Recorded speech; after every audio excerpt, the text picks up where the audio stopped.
Memoirs of Beloved Mary, Mother of Jesus.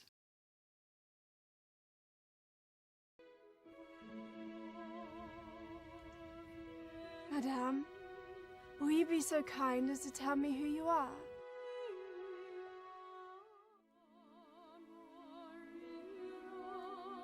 I am the Immaculate Conception.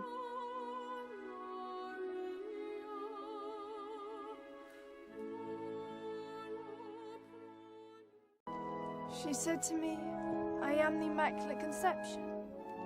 I am the Immaculate Conception. I am the Immaculate Conception. I am the Immaculate Conception. Chapter 9. An Address by Beloved Mary, Mother of Jesus, November 26, 1954, on Importance and Benefits of Group Activities, Joy of Meeting Jesus on Resurrection Morning, Return of Jesus to Mary, John, and disciples after resurrection, Establishing of Focus of Light, which became foundation of Christian era. Beloved ones, do you know what it means to a city to be given the opportunity of 4 successive visitations? Also, do you know what it means to give to me the opportunity to draw from the energies of my world and from those temples of the Sacred Heart where I serve, those cosmic currents of life and light eternal? Through your force field, these can then energize the mental and feeling worlds of all the people in this great metropolis, as well as their physical bodies and the etheric garments. At Lourdes, as well as at Fatima, there were visitations, but we were able to say very little, since we dealt with the consciousness of children who could not grasp the deeper law and who were not prepared and ready to understand more than the beauty of the actual visible presence. Yet, through these visitations, we were able to anchor into those localities a sufficient cosmic current which has remained to this day and has made possible the healing and the freeing of life streams that have been encompassed for centuries in limitations of their own making. It is time, then, that you who are entrusted with our confidence, with our very presence, and with our instruction, should accept in the deepest recesses of your feeling those currents of energy which we bring with us and leave as a permanent river of living force.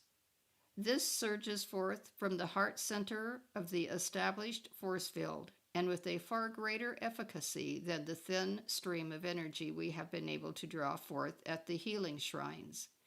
It can be directed into your hospitals and asylums, into your homes, and into the consciousness of your people everywhere. Can you realize for a moment the intelligence that is within energy and the power of magnetization that is within your heart? I would like you to think of it for a moment. Within your heart is a magnet, and that magnet sustains life within your physical body for as long as your Holy Christ self desires to have manifestations in this world. A constant flowing stream of electrons from the great source of all life flows into your heart with such rapidity that there is no outer means by which it can be photographed as yet, so you might see your own silver cord. However, in the near future, there is coming a much greater sensitivity in the photographic world, and many of the magnificent things of which we have spoken will be recorded and confirmed to the sight of man. This stream of living light that pours from your electronic presence into your heart is what you have lightly called your life stream. It is exactly that, a river of living, breathing force and intelligence. It is primal life unqualified, awaiting the command of man's free will to become for him and everyone whatever he shall decide to make it. This primal life is already qualified to obey. It is the elemental substance that has taken the command from the universal to obey the creative principle of man, and out of that primal life you have woven your chains and your limitations, even as you have woven the glory of your causal body. You have also woven the magnificent momentums upon which we depend to draw mankind again out of the pit into the glory and the victory of their own God-free estate. As this life flows through you, it is yours to command. For the most part, according to the caprice of the moment, your thoughts and feelings qualify it, and the invisible inner garments which you wear, your sphere of influence, your aura, and your causal body are a conglomerate mass of the thoughts and feelings of your daily life. Many men have come under the influence of evil. Conversely, many other men and women have come under the influence of a good man or a saintly person, and on the impetus of that one individual's magnetized and qualified life have lived a holy life themselves. In time, they returned to their goddess state. Your individual sphere of influence is important, more important than you realize. Some of you, humble of heart and sweet of spirit, feel that the individual self matters little, but your sphere of influence and your radiation are all we have with which to work in this world of form. The quality of your sphere of influence can be changed by your conscious application and the conscious qualifying of this beautiful primal light through your feeling world. Then the hem of your spiritual garment becomes an influence for good wherever you move among mankind. Even though you never used your lips to speak at all, just the radiation passing out from your body becomes a healing, raising power, and you become the leaven in the loaf. Now, as you join together in a constructive activity, what happens? All of your individual life streams combine, drawing rivers of life flowing from the presence. All of them join together and descending make a great, mighty river of force, magnetized by the heartbeat of each one of you who chooses to come to these magnificent classes and give of your energy. Then, as you make invocation to the great masters of light and speak their holy names in word, in song, even in silent visualization, your magnetic heartbeat draws around the river of force made up of all those who are within the room, a tremendous current from each great being whom you drew by thought and feeling. It is exactly as if a little rivulet that had trickled down from the mountain top by the very first melting of the snow was caught up then in the great, mighty rush of the mountain torrents when the glaciers melt. That tremendous added impetus then sweeps down into the valley, carrying the currents of energy and fertilization to the plain. The magnetic power within a group of unascended beings to form an open door to the ascended master's realm cannot be overemphasized. Beloved Jesus said, "Where 2 or 3 are gathered together in my name or nature, there I am in the midst of them." Every group of dedicated life streams, whether they are orthodox, metaphysical, occult, or spiritualistic, who are sincere and deep in their desire to draw forth greater good from the heart of the universal, magnetizes and draws these cosmic currents from these glorious beings. Those currents then flood out from the center of the force fields, north, east, south, and west. According to the intensity and power of the group, the feeling and sincerity of the leader, according to the energy that is released and the power of concentration among the assembly, is mankind blessed cosmically and bathed in that radiation of purifying essence. Your individual sphere of influence, your individual aura, is a conglomerate mass of good and evil. When you join together to form the force field for a cosmic activity, for the radiation of the ascended masters, and for the magnetization of the angelic host, the portion of your personal sphere of influence that is not constructive is muted for the moment. The portion which is constructively qualified is emphasized, and the great angel divas and builders of form together weave from the assembly a magnificent pattern. That pattern conducts the blessings of the group and the blessings of the beings who gather in the atmosphere above the meeting place, back into your homes, into your blessed families, into your worlds, and into the consciousness of those who need such assistance. Beloved children, in my position, I hear so many calls for help. If you knew the prayers that come up to me from this metropolis alone, you would realize how grateful I am to be given this open door and opportunity to bring to your great city this gift of my energy, my life, the river of light which comes from my presence. To these are added the blessings of the beloved Jesus and of the beloved angelic host who work with me. We direct those currents through your force field, and then allow that to bless and bless and bless life everywhere. Each one of you who has come and given of your own life to make this opportunity possible, each one of you is dear to my heart, and my gratitude shall flow to you eternally. Will you please remember each evening to consciously direct back into your own city, your own sanctuary, and your own home a mighty ray of intelligent life and light substance from this class? This ray of light substance can duplicate there the same activity which we draw forth here and make it active in those portions of the country from whence you have come. You see, as much as you will personally do for yourselves, you spare me in the use of my energy. Then my service can be given you in more powerful currents for the purification of your inner and flesh bodies. Will you do something for me tonight? Will you please accept the presence of my humble self in your midst with at least as much faith as the pilgrims at Lourdes? Will you accept deep within your heart that healing momentum which has become the hem of my garment? That garment covers this entire building tonight, and each one will take as much or as little as he or she may choose, according to the power of his or her acceptance. As my gift of thanksgiving to you, accept the substance of the radiation of one who has been your mother for countless centuries. Accept this into your blessed minds, your bodies, and your worlds. Then, beloved children, as your gift to the beloved Jesus this holy season, will you specialize in drawing forth some particular quality to become the spiritual garment which you wear? You can charge your glorious tube of light with a particular essence, so that as you move through the great metropolis, as you rub elbows with mankind, some of the virtue consciously drawn forth by yourself may be absorbed by them. Then the hem of your spiritual garment will be a blessing and an uplifting power to life everywhere. This would be the greatest of the gifts of the season to one who gave of himself so long ago.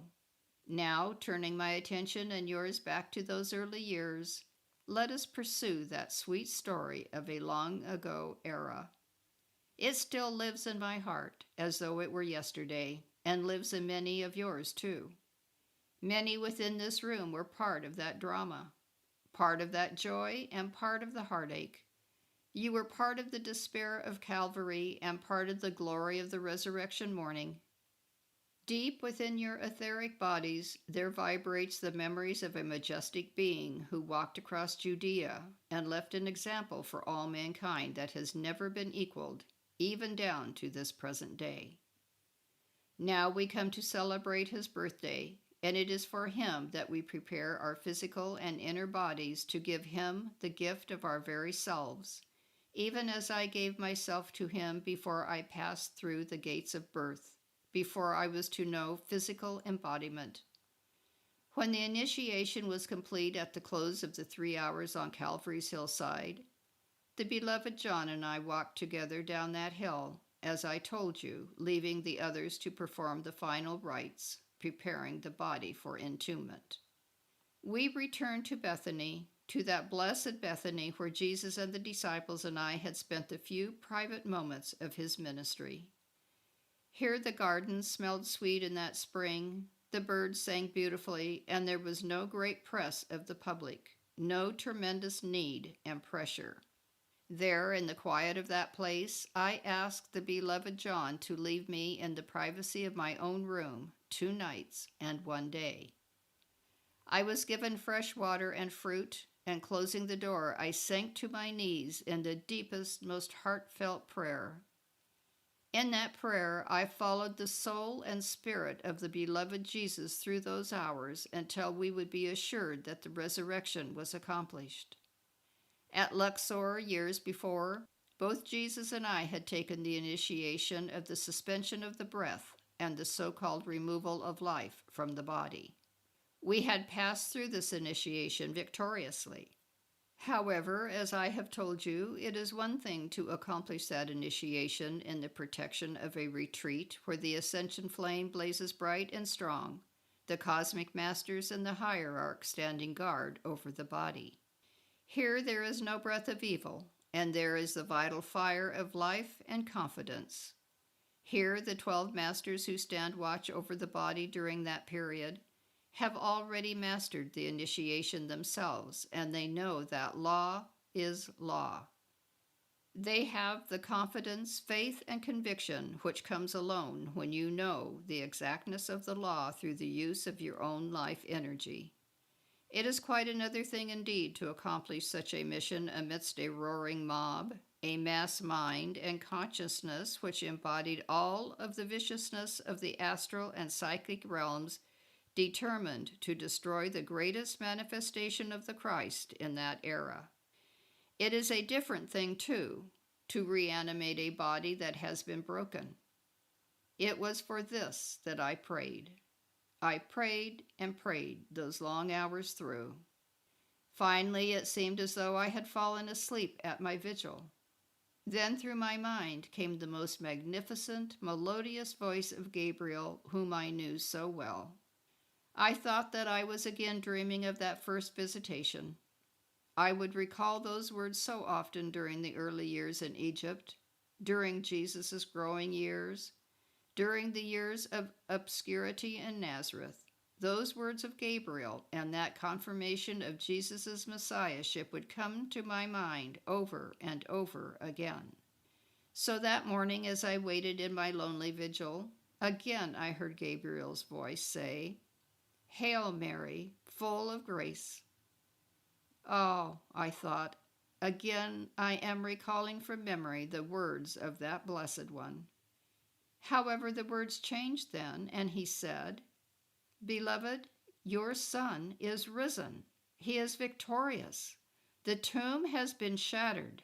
He inhabits his body, and I come, the announcer, the protector of the Immaculate Concept, to bring to you the first word of the victory." Then I fell to my knees, and the tears of gratitude streamed down my face. The room was filled with light and the fragrance of the lily. The magnificent presence of Gabriel stood there before me, and as the brilliant light in the room softened, there also stood my son, clothed in the same white robe that I had woven for him. At great moments, you know how the little things magnify. For instance, the ticking of a clock in your day. In mine, I kept tracing my own stitching in the hem of his garment, and I looked, as a mother would look, at the line and contour of his face. I looked at the delicately arched eyebrows, the beautiful deep-set eyes, and I said within myself, "No, my hope has not conjured up this image. It is not the result of my wishful thinking." Then Jesus reached out his hands and spoke to me, saying, "Mother, it is I." I rushed toward him, thinking to kiss the hem of his robe, but he raised me to my feet. We walked over to the window together to see the sun, the great symbol of life and light which we had worshipped and loved as an outer manifestation of God the Father and the Holy Mother. Jesus remarked about the beauty of the morning, but my eyes were so wet with tears I could scarcely see the light of the sun. I looked upon his hand and saw that there was yet the stigmata, the mark of the nails. I said, "Son, in the resuscitation, why have you left this imperfection on your hands?" "Mother," said Jesus, "for authenticity's sake. Not everyone has the discerning eye of a mother and would know me by the line of my cheekbone, the length of my hand, or by the light in my eye. Those who know have said, 'Wear yet the marks upon your hands and feet until you have come to your disciples and those who love you.' However, we shall remedy this in time." I said, "Thank God, At least the deep marks of the thorns in your forehead are gone." He just smiled. Then, as time was fleeting, Jesus said, "I must be upon my way, beloved. I must now go to the disciples, to Mary, Martha, and Magdalene, to Peter, James, and John, for they are still sore afraid, and the sight of death has shaken them to their roots." Before leaving, however, Jesus asked me, "Beloved Mother, do you wish to come with me when I go into my glory, or will you remain yet a while?" "Son," I answered him, "what is thy will?" He said, "Mother, the magnetizing of the great and mighty cosmic currents for the Christian dispensation can only be done by an unascended being. There is much yet that I can do, and a dispensation has been offered me that after my public ascension I may come to you and to John for 30 years, giving you instruction that has not yet been written, if I can call upon you for that sacrifice." "Behold, the handmaiden of the Lord," I said, "willingly, joyously, beloved. If it were 1,000 years, I would stay. I who have lived these 33 years to see your victory, should I not now allow you the greater opportunity for a few years of exile on my part?" He was pleased. Jesus then said, "Go to the granary, and I will send Peter, James, Andrew, John, and Luke, and I will send the ladies who have loved us. For 40 days we shall visit together, and I will give you some understanding of the law. Then, after the completion of my mission, I shall be enabled to appear to John and you alone. One of you must remain at Bethany until this period is completed." This is why John remained at home when we went to England, in order to hold that vigil and to make possible that magnetization. This was the same sort of activity of which I have spoken to you concerning your great constancy of application and group work together. We went out then to this old grist mill. A stream of water flowed behind it, and it was very peaceful, very quiet there. First they fixed a small room for me inside the mill. Soon the beloved Jesus came, and he was always a practical man. I have spoken little about that practical side of my son, but I remember well, as he looked at the stream, he called Andrew and James and said, "If you will dig a ditch here, you can irrigate Mother's garden and save all the steps of carrying water for her." I was interested at that time in herbs, and I made a lovely garden of them. Those herbs had much healing power and did great work. Another day, as we were standing together, Jesus said to Peter, "Peter, this main room is too big. The roof beam will not hold unless you get a large tree to support it. If you will get such a tree and hew it, I will smooth it, and we will place it in the center of your assembly room." So we did. In such homely ways as this did we make our 40 days count. We were preparing for the separation, and during this time Jesus told us much of the spiritual law and many of the glorious experiences he had while he was free from the body as it lay in the tomb. On the hillside, Mark kept the small flock of sheep which Joseph of Arimathea sent us so we might weave the garments for the men from the wool. The lovely wife of Pilate sent us some imported milking goats and a letter asking if she might come to visit us. The friends of Judas Iscariot and his family asked if they might give us 40 fruit trees, fig and olive. We gratefully accepted and planted them. So we lived in simplicity. In the evenings we would gather together, and I would go over the story of the Nativity. Then Matthew, Mark, and John would tell the story in their own words and record it.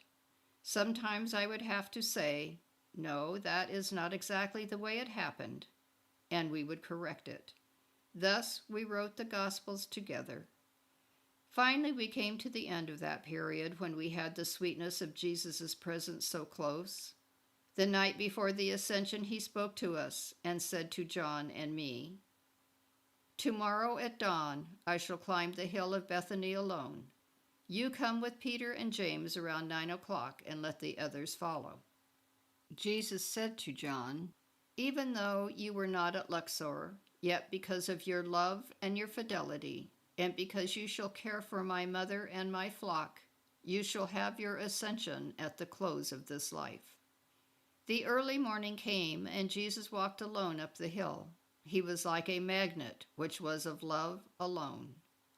His presence, his sweet voice, his shining hair, his aura, all these were so powerfully magnetic that wherever he was, even if people were sleeping, they stirred, rose, and followed him. On this morning I spoke to the boys and said, "Watch now that the flock do not follow him. Let us allow him these few hours, the last hours which he will know alone as a part of the earth. Let him commune with Virgo and Aries, beloved Helios and Vesta. Let him adore beloved May, the month of perfection." Sure enough, no sooner had his presence started up the hill than there followed the beloved who wished to be with him. We restrained them, and in order to keep them happy, I told them some stories from his life. Around 9 o'clock, the remaining disciples and myself ascended the hill.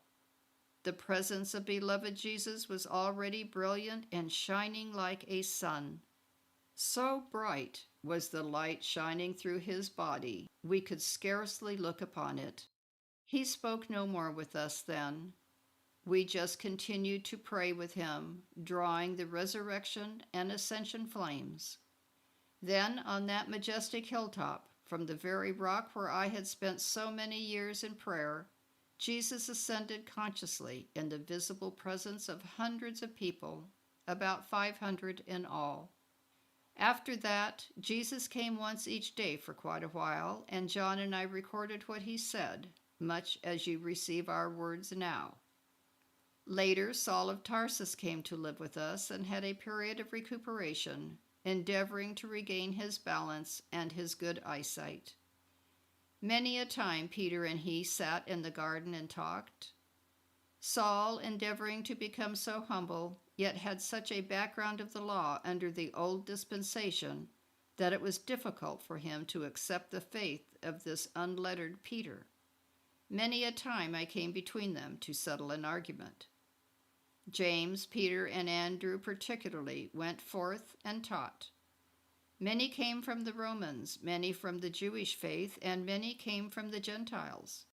All that time we builded the radiation which was to be the heritage of the Christian dispensation. Finally, one day there came a messenger from Joseph of Arimathea that his business was taking him to the Isles of Britain.